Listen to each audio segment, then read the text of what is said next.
Le compte à rebours est lancé. L'Olympique de Marseille est à 90 minutes ou à 120 minutes, plus tir au but éventuel, d'une place en finale de l'Europa League. Une sixième finale de Coupe d'Europe est à la portée de tout un peuple olympien. Une finale, c'est très difficile d'y accéder. Une finale, ce n'est pas à la portée de tous. Le Paris Saint-Germain n'est pas en finale de la Ligue des Champions. On l'a débriefé hier soir sur le vestiaire. L'Olympique de Marseille doit faire preuve d'humilité, ne doit pas faire preuve d'arrogance, doit faire preuve de calme, de patience, mais aussi de courage pour aller chercher cette place en finale de l'Europa League. Les amis, bienvenue sur CM Football. On va se parler tout de suite de l'avant-match Atalanta Olympique de Marseille.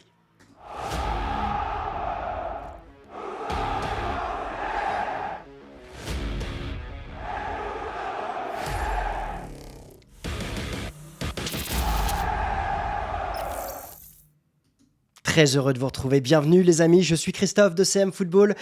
On est à un peu plus de 24 heures du coup d'envoi et l'excitation est palpable ici à Marseille avec en plus l'arrivée de la flamme olympique, beaucoup de feux d'artifice, beaucoup d'éléments qui vont nous faire passer le temps. Mais si on est supporter de l'Olympique de Marseille, on n'attend qu'une chose, le coup d'envoi pour vibrer. Vibrer et espérer, parce qu'on y croit, parce qu'on a envie et parce qu'on va le faire. Avec, encore une fois, de l'humilité. L'Olympique de Marseille joue cette place. Hier, on s'était retrouvés pour les 5 raisons d'y croire, pour aller en finale de cette Europa League. Aujourd'hui, on va voir mon pronostic, l'avant-match, le contexte, la compo, l'Atalanta, les 3 clés. Mon pronostic en fin de vidéo avec mon partenaire Unibet. Unibet qui vous offre 10 euros sur votre premier pari, qui vous offre 10 euros sur votre premier pari. Non, qui vous offre 10 euros quoi qu'il arrive. Vous vous inscrivez avec le lien qui est dans la description, vous suivez le parcours client et vous avez 10 euros qui vous sont crédités, qui vous sont offerts. Je vous rappellerai toutes les conditions en fin de vidéo, mais c'est un cadeau d'Unibet de 10 euros pour cette rencontre. Alors, évidemment, l'Atalanta est dans un contexte particulier. On verra tout à l'heure un focus spécifique sur l'Atalanta, mais là où l'Olympique de Marseille peut aller jouer sa 6e finale de Coupe d'Europe, l'Atalanta n'a elle jamais disputé de finale de Coupe d'Europe. Ce serait la première fois de son histoire. Et regardez son palmarès sur la droite. Elle a disputé un quart de finale en Ligue des Champions en 2000, un huitième demi-finale en 2021, une demi-finale de Coupe des Coupes en 1988 et une seule demi-finale d'Europa League. C'est actuellement. L'expérience est du côté de l'Olympique de Marseille. L'histoire est du côté de l'Olympique de Marseille avec, évidemment, on connaît le palmarès en Ligue des Champions et puis on connaît cette histoire avec l'Europa League. 3 finales jouées, 3 perdues, mais déjà cette faculté de pouvoir jouer ce type de rencontre, c'est la 3e demi-finale de Coupe d'Europe en 6 ans pour l'Olympique de Marseille. Le contexte va dans le sens de l'Olympique de Marseille qui en plus a eu une semaine pour préparer le match, là où l'Atalanta Bergame a joué lundi. On va y revenir. En tout cas, on va voir qui rencontrera le vainqueur de cette demi-finale. Ça sera vraisemblablement le Bayer Leverkusen, invaincu depuis le début de la saison. Une saison exceptionnelle des hommes de Xabi Alonso qui sont invaincus et qui avancent évidemment en tant que favoris, non seulement pour aller en finale mais également pour la remporter. On verra évidemment et on aura le temps, le cas échéant, d'étudier ce Bayer Leverkusen en long, en large et en travers si évidemment on a la chance et l'opportunité d'aller en finale de cette Europa League. Alors quelle sera la composition ? Eh bien, je vais vous partager 2 compositions possibles du côté de l'Olympique de Marseille. La première, c'est celle que je souhaite voir en termes de tactique, c'est-à-dire un 3-5-2/5-3-2 avec le retour de Gigot en défense centrale pour stabiliser avec Balerdi et Mbemba aura un peu plus de temps de jeu, Klose qui lui aussi aura un peu plus de temps de jeu et Merlin qui reviendrait en tant que titulaire sur le côté gauche avec cette possibilité aussi de pouvoir faire rentrer et faire des changements si le match vient à durer. Au milieu de terrain, pas de surprise, Kondogbia, Verretou, Harit et devant l'animation avec Pierre-Emerick Aubameyang devant, c'est une évidence. Peut-être Ismail Assar pour débuter ou Iliman Ndiaye, à voir quel sera le choix de Jean-Louis Gasset et son staff.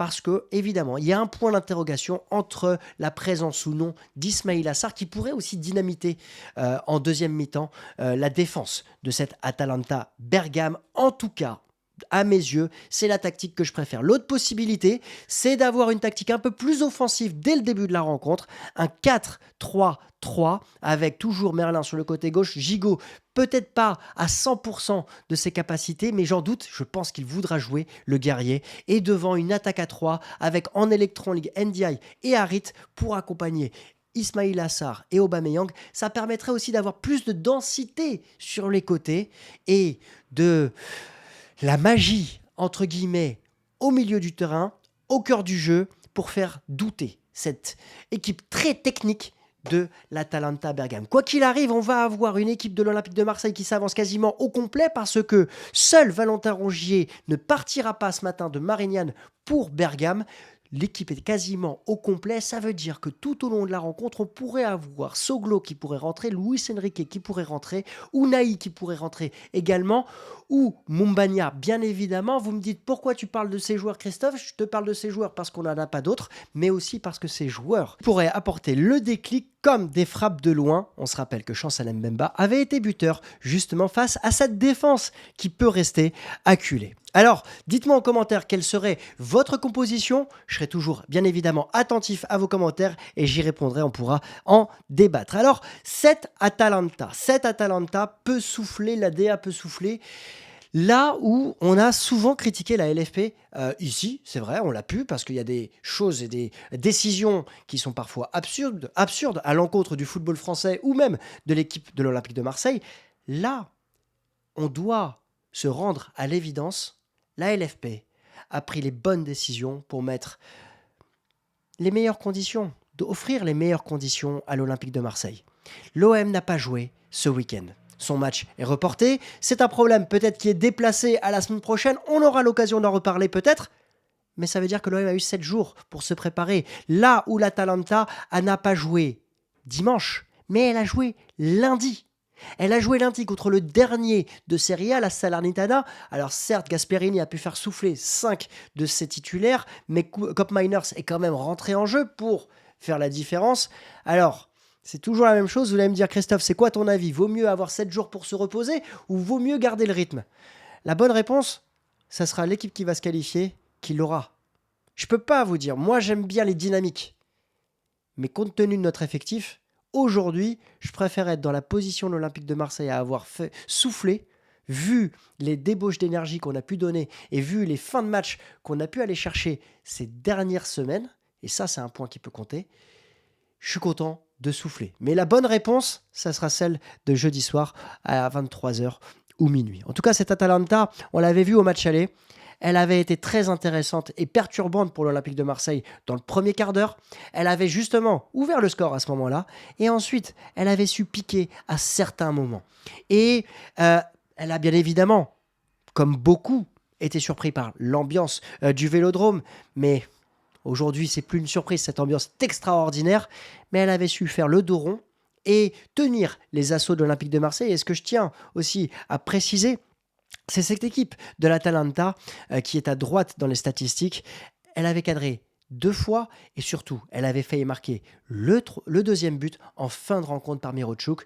Alors, attention, oui, l'OM a eu des situations, mais cette équipe de l'Atalanta, techniquement, au milieu de terrain et offensivement, peut mettre en difficulté cet OM. Et ça, il faudra faire attention. Après, il y a un autre élément qui a à prendre en compte dans cette équipe de l'Atalanta, c'est en dehors de toute considération tactique, parce qu'on avait étudié l'Atalanta la semaine dernière précisément sur là où ils peuvent être très forts et leurs points d'interrogation, cette équipe de l'Atalanta, elle joue l'OM ce jeudi, elle joue la Roma pour une place qualificative en Europa League ou en Ligue des Champions dans le top 5 de la Serie A dimanche, et elle joue la finale de la Coupe d'Italie pour un titre mercredi prochain. Le 15 mai d'ailleurs, c'est mon anniversaire. N'hésitez pas à me le souhaiter, ça me fera plaisir. Mais je vous dis ça parce que l'Atalanta, elle pourra être concentrée. Et il y a un moment, on sait comment ça se passe dans les groupes pro. Oui, ils peuvent être concernés et à 100% focus sur le match de jeudi. Mais on le sait aussi, il y a toujours une partie de ton esprit qui sera aussi en train de se dire « Eh les gars, j'aimerais quand même bien jouer la finale de la Coupe d'Italie mercredi prochain. Et ça, les hommes de Jean-Louis Gasset doivent capitaliser dessus parce que plus le match va durer, plus, à mes yeux, l'OM aura des chances de l'emporter. Alors, les 3 clés de cette rencontre, à mes yeux, la première, ça sera de maîtriser le ballon. Oui, j'ai mis Jordan Verretou en premier lieu parce que ce milieu de terrain, la bataille du milieu de terrain, elle est 51-49 pour l'Atalanta, voire même 55-45 pour l'Atalanta, tellement ce milieu est fort techniquement. Mais plus on va garder le ballon, plus on aura des phases de possession, plus on aura cette faculté à pouvoir tenir le score. Tenir le score, vous avez peut-être déjà la ligne directrice de mon pronostic. Tenir le ballon, c'est important, il faudra souffler, il faudra avoir des phases de possession, il faudra maîtriser, il faudra faire tourner et essayer et espérer de piquer à certains moments. Le deuxième clé de cette rencontre, côté Olympique de Marseille bien évidemment, je vous ai mis Mumbagna, mais c'est la profondeur de banc. Oui, la profondeur de banc. Alors ça peut faire sourire tellement on a critiqué cet Olympique de Marseille par rapport à la qualité de ses joueurs sur son banc, mais il y a une âme. Il y a une âme dans cet OM en Coupe d'Europe. Il y a une âme qui est en train de se dégager également en fin de rencontre. Et on l'a vu face à Benfica, cet OM a tenu. Et cet OM a marqué. Et c'est grâce à son banc de touche et à Faris Mumbagna que l'OM a su faire la différence. Et au match aller, je vous rappelle que Unai, qui est rentré sur son premier ballon, certes, il a glissé, mais c'est la barre transversale qui vient sauver le gardien de l'Atalanta. Et pour moi, ce banc de l'Olympique de Marseille peut être un élément déterminant pour la longueur que pourrait avoir cette rencontre. Et puis, enfin, évidemment, l'efficacité. Comment ne pas parler de l'efficacité sans parler de Pierre-Emerick Aubameyang, meilleur buteur de l'Europa League, meilleur buteur de l'histoire de l'Europa League. Pierre-Emerick Aubameyang qui aura à cœur de se racheter. Après l'occasion manquée au match aller, je suis certain qu'il va avoir la situation pour marquer ce but qui fera la différence. J'en suis convaincu. Je ne peux pas vous dire que je suis certain qu'il va marquer parce que je suis sponsorisé par un site de paris sportif et je vous induirai peut-être en erreur à un certain moment. Donc, ce n'est pas ce que je vais faire. Mais je suis convaincu qu'il va avoir cette situation pour marquer ce but. Et quand on parle d'efficacité, eh bien, l'efficacité, elle se travaille également dans la qualité défensive. Et Paul Lopez, on va croiser les doigts, on va serrer les fesses, même si on va claquer des fesses, c'est certain, pour qu'il fasse la même performance qu'il a réalisée face au Benfica et aller chercher cette qualification pour la finale de l'Europa League.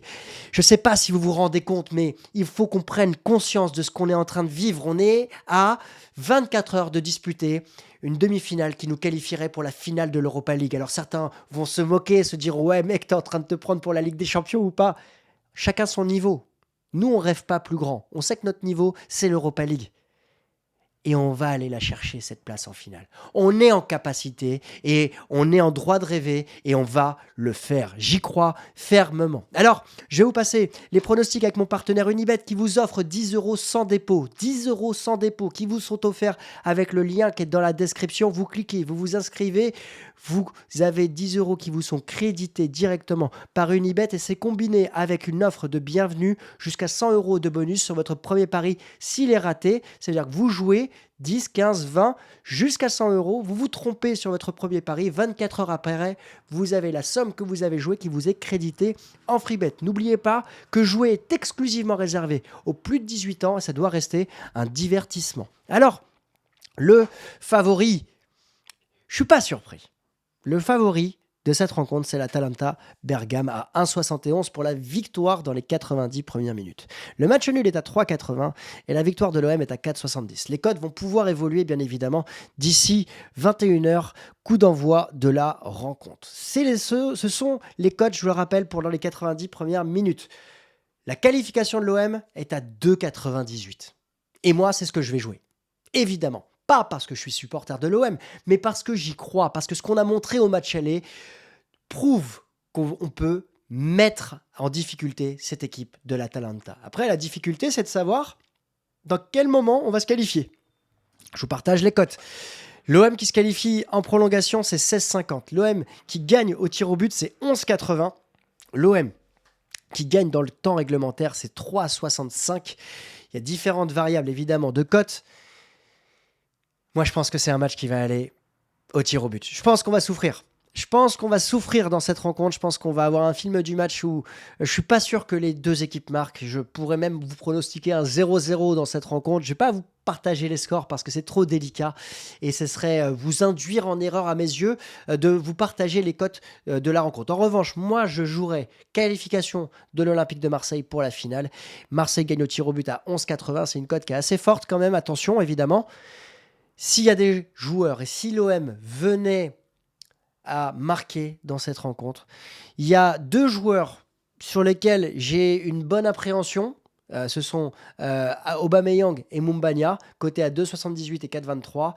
Évidemment, la bonne appréhension n'induit pas et n'influe pas sur le fait qu'ils vont marquer. Et si j'ai une intuition, de la même manière, elle n'influe pas. Léo Balerdi qui serait buteur dans cette rencontre, l'histoire serait assez belle quand même. Et je vous avoue que la cote à 18 sur Léo Balerdi, tête sur corner, pour l'Olympien du mois d'avril, elle me semble assez intéressante. En tout cas, n'hésitez pas à me dire votre pronostic en commentaire pour ceux qui sont encore présents. Je vous annonce le programme. Je vais vivre, évidemment, ces 36 heures qui nous restent avant le coup d'envoi de cette rencontre avec beaucoup d'émotions, beaucoup de stress. On se retrouve soit à l'issue de la rencontre, parce que l'OM s'est qualifié, et je vous partagerai un débrief à chaud, sans filtre. Et ensuite, je vous promets quelque chose. Rendez-vous sur le Vieux-Port pour aller fêter, le Vieux-Port de Marseille, évidemment, pour aller fêter la qualif, si c'est le cas. Et puis, si c'est pas le cas, on va rester tranquillement à la maison. Et puis, on se retrouvera vendredi matin pour le débrief à froid. J'ai qu'une envie, c'est qu'on donne tout. Aujourd'hui, on est à 120 minutes d'un bonheur par rapport à cette saison très chaotique.